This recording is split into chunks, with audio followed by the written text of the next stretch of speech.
ప్రజా సమస్యల పరిష్కారమే లక్ష్యంగా ఉండవల్లిలో మంత్రి నారా లోకేష్ నిర్వహిస్తున్న ప్రజా దర్బార్కు విశేష స్పందన లభిస్తోంది. 48వ రోజు లోకేష్ నిర్వహించిన ప్రజా దర్బార్కు ప్రజలు భారీగా తరలివచ్చారు. గతంలో వైసీపీ ప్రభుత్వం చేసిన దాడులు, దారుణాలతో పాటు పలు సమస్యల్ని బాధితులు మంత్రిని కలిసి విన్నవించారు.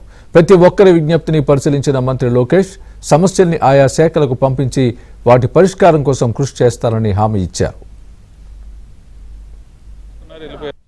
మా హస్బెండ్ 7 సంవత్సరాల క్రితం సౌదీకి వెళ్ళారు సార్, డ్రైవింగ్ పని మీద. 4 సంవత్సరాల క్రితం చిన్న యాక్సిడెంట్ జరిగింది సార్. మనుషులకి ఏం అవ్వలేదు సార్. అక్కడ కారు నిమిత్తం మాత్రమే 7 లక్షలు అడుగుతున్నారు సార్. 7 లక్షలు కడితేనే వెళ్ళనిస్తామని చెప్పి కేసు పెట్టారు సార్. ఆ కేసు ఉండగా అతను రావడానికి కుదరట్లేదు సార్. 4 సంవత్సరాల నుంచి ప్రయత్నిస్తున్నారు సార్. ఆ కేసు ఎప్పుడైతే పెట్టారో అప్పటి నుంచి అతనికి ఏ పని లేదు సార్.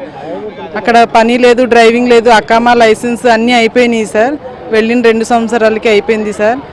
రావడానికి ప్రయత్నిస్తుంటే ఎంత ప్రయత్నించినా అవ్వట్లేదు సార్. లోపలికి వెళ్ళి సార్తో మాట్లాడాను సార్. నేను సార్తో మాట్లాడితే సారు నేను ఇమీడియట్గా యాక్షన్ తీసుకుంటానమ్మా, మీరు కంగారు పడొద్దు, చిన్నపిల్లలు ఉన్నారు కదా, మీరేం భయపడొద్దు, నేను యాక్షన్ తీసుకుంటాను, నేను పిలిపిస్తానమ్మా అని చెప్పేసి అన్నారు సార్ లోకేష్ గారు. సార్ లోకేష్ గారే మాకు ఎలా అయినా న్యాయం చేయాలి సార్. నాకు చిన్న పిల్లలు ఉన్నారు సార్. పాపకి సంవత్సరం ఉన్నప్పుడు వెళ్ళారు సార్. ఇప్పుడు 9 సంవత్సరాలు సార్ పాపకి. తండ్రి మొహం కూడా తనకి గుర్తులేదు సార్. నాకు ఎలాగైనా సరే లోకేష్ గారే న్యాయం చేయాలి సార్. నా భర్తని నా పిల్లల దగ్గరికి తీసుకురావాలి సార్.